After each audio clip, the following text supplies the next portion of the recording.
Share my screen. New software is always all right. A challenge, but in the end, we will get it. Okay.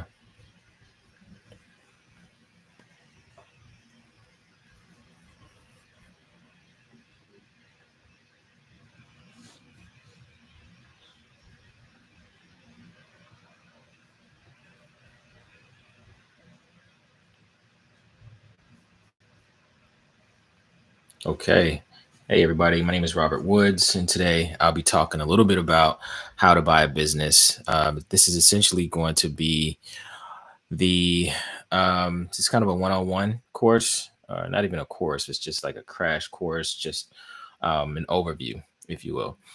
So today we'll talk a little bit about where to find businesses, how to find the money, because I know that a lot of times people say, well, shoot, I don't have it like that. So how can I buy this?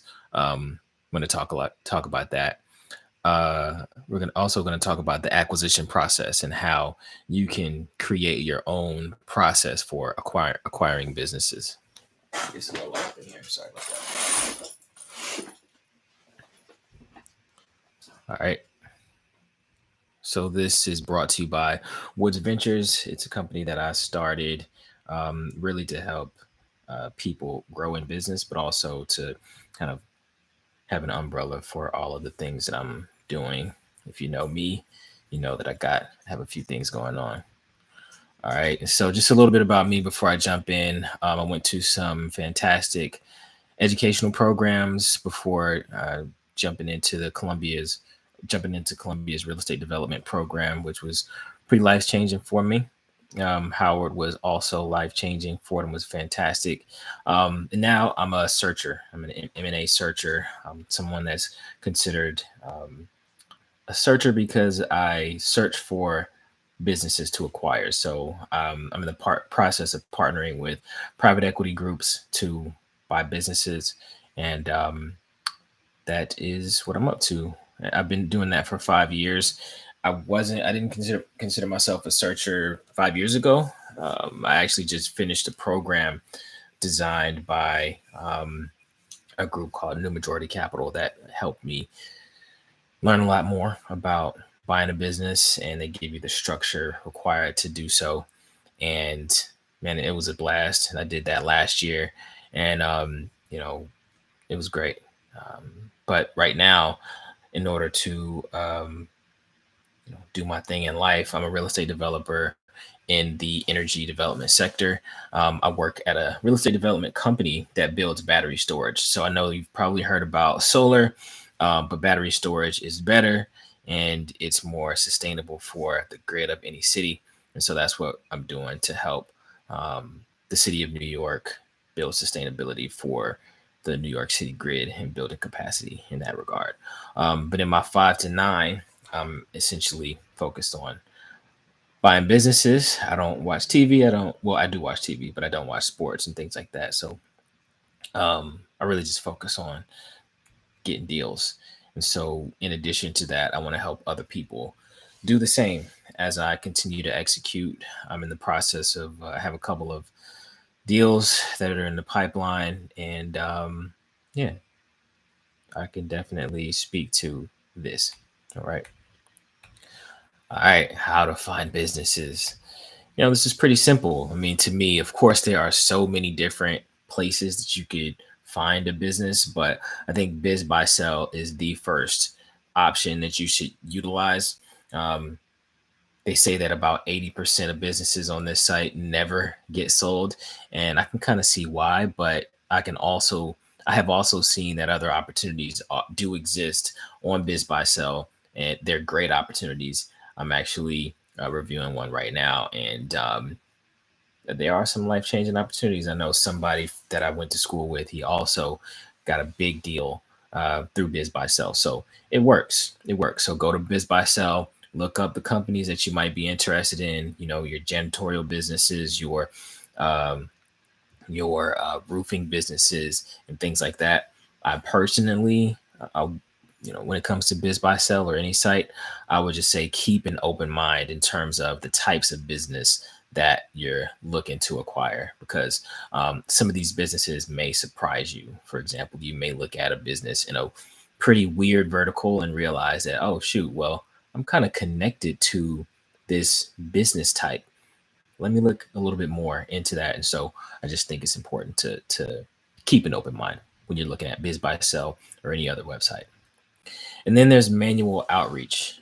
A lot of us call it proprietary search, but essentially, this is building a list of all of your HVAC companies, all of your plumbing companies, or whatever in your market, in your city, or in the cities in which you're interested in, and just calling them one by one. And to be honest, yes, doing the calls and the emails, it does kind of take a mental toll. Unless you, one, you can hire somebody to do it for you, and two, you just kind of get used to getting in the rhythm of making these phone calls. I know how it is. I remember when I was looking for, I was really in the beginning stages and I didn't really know what this process was called. I was just like, man, I'm just about to start calling people. And at the time, I was looking for businesses. I was looking for assisted living businesses in Mississippi, Columbus to be specific. And lo and behold, on my 17th call, and when I say this, I'm saying this because I know that I remember on my 11th call, I was like, damn, why am I doing this? This is kind of, nobody wants to sell a business to me. On my 17th call, it was a business owner who wanted to sell his business, for assisted living business, for 3 million. And even though that price was too high, and even though that deal didn't work out, it taught me that, hey, proprietary search works. In addition to that, manual outreach, reach out to your friends. Let's say you have friends that are physicians or something like that, or dentists. Go. I know that both of those are doctors, but go ahead and reach out to them and say, hey, do you have any friends that might be interested in selling a business? I mean, I'm open, and they may be in the retiring age, they may be ready to transition. And this is the thing about manual outreach, because sometimes, a lot of times, the business owner just isn't ready to sell yet. They're just not in that mode. But every once in a while, you'll catch a business owner like on that morning where they were driving to work and they pulled into the parking lot and they thought to themselves, damn, how much could I make if I sold this thing? Huh. I've been working for a long time. I'm tired. I think it's time. And then that morning, you call them. I'm telling you that because it's happened to me. All right. So, manual outreach. I do have a service where I can just like help people make these phone calls, because I'm making these phone calls every day. My team is making these phone calls every day. Correction. And how to find the money. Okay. So, this is one of the most important aspects. I think everything is important in this little overview, but how to find the money, it really has a lot to do with a person's mindset and how they feel about money. Now, if you understand leverage, this is going to be a simple concept for you. And that's why banks, that's the first thing you should think about, banks, because banks, those are the institutions that are SBA qualified.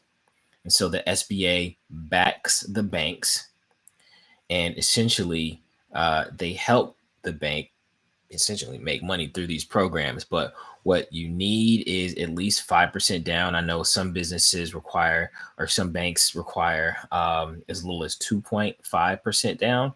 I know that also if you already operate within the vertical in which the business you want to buy operates, like if you're a plumber, then you want to buy a plumbing business, it's possible that the business that you buy, well, when you do go and buy a business with an SBA loan, you may not have to pay a down payment. Otherwise, a lot of banks, they say, hey, we want 10% down regardless.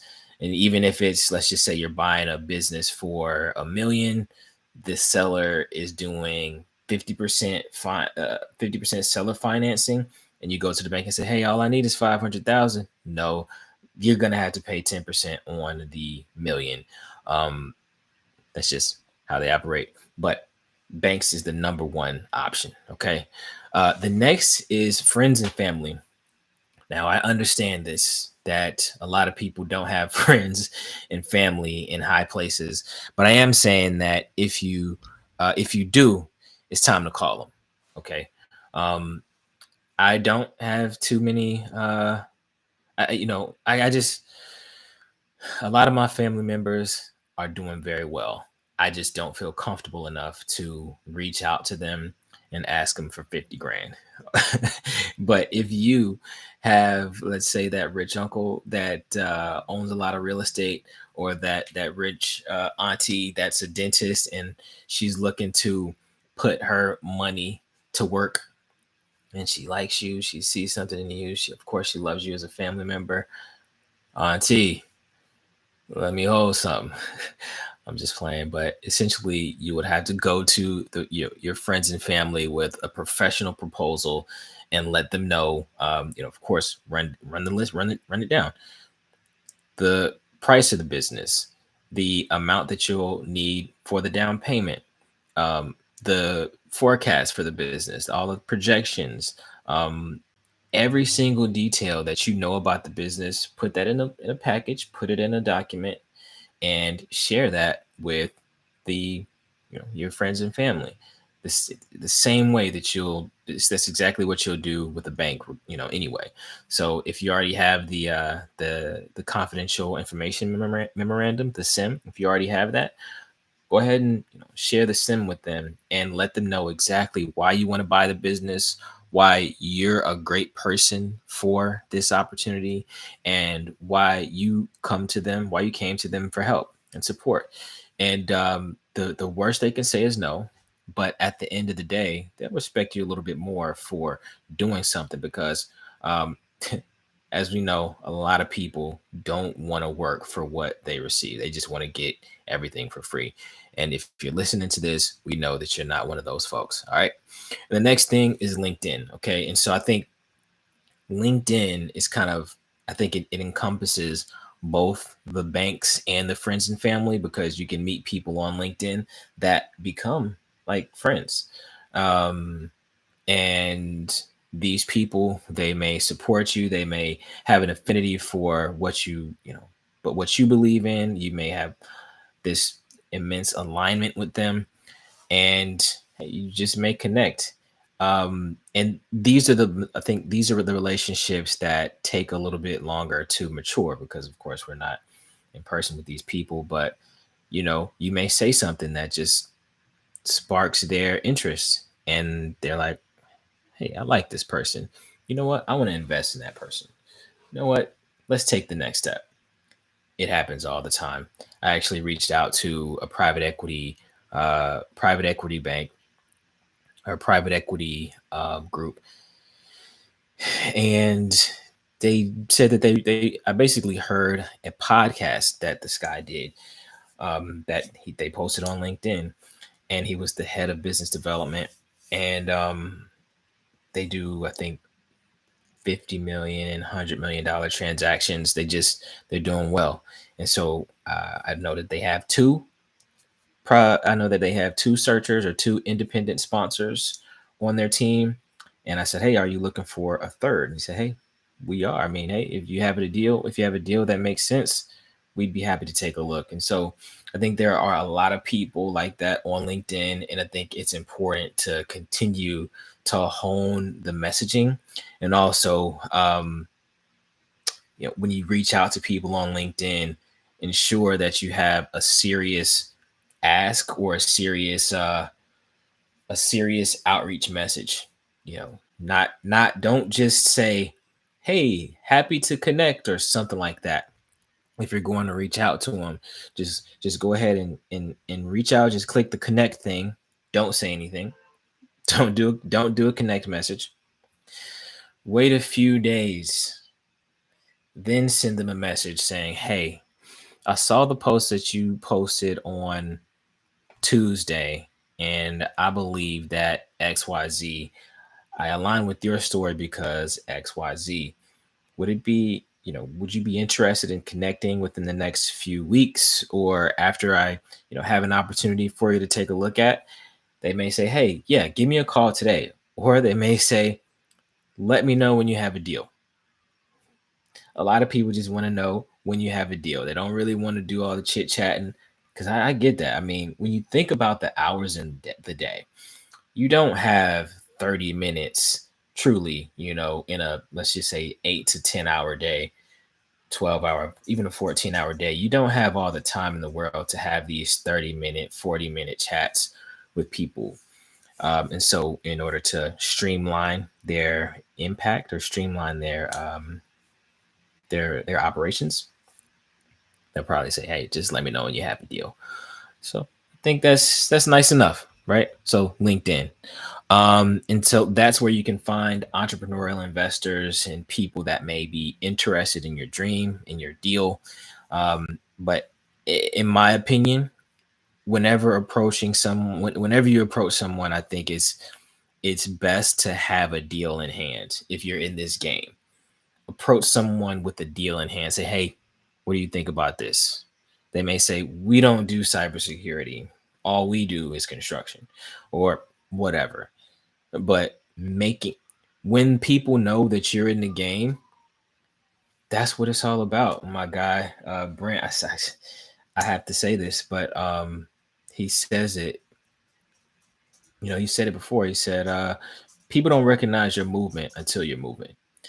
And it's so true. I mean, if they recognize that you're a player in this game, they're more likely to take you seriously the next time you reach out, or the next time, or the next time, because you never know. You may be on a person's to-do list that they haven't gotten to it yet. They may truly appreciate what you're doing, what you're up to, everything you stand for.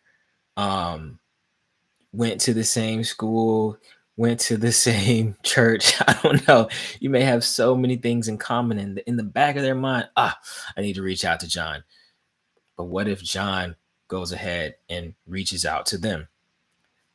They're low key, they're waiting for you, is what I'm saying. So entrepreneurial investors are always looking for new, exciting opportunities, and you just might be that person to help them advance their aim. All right. And so the next piece is institutional investors. And these are more of the people that do the 100 million, $1 billion transactions. You can just look on LinkedIn and find these people, right? Maybe we'll do an exercise where we go through these types of companies. And I can just show you those. All right. So the process. So as a self-funded searcher, the process is pretty simple. I think you could just reach out to a lender and start your loan application. I would suggest going to a regional lender or a regional bank, a company that ideally a company that you have a relationship with, and start an application. Let them essentially do all the things that we talked about on the previous slide. Have your sim, have your deck, have your, the tax returns for the business, your tax returns, all the things that you need, and start your loan application. All right. And I think it's important to sift through confidential information memorandums, the SIMs. It's important to sift through these SIMs on a consistent basis, because as you sift, you start to get a feel for what you like, or where you find alignment, or where you may find that one little competitive advantage where that you can get into. You may say, hey, I was a babysitter for 7 years, all through high school, through college.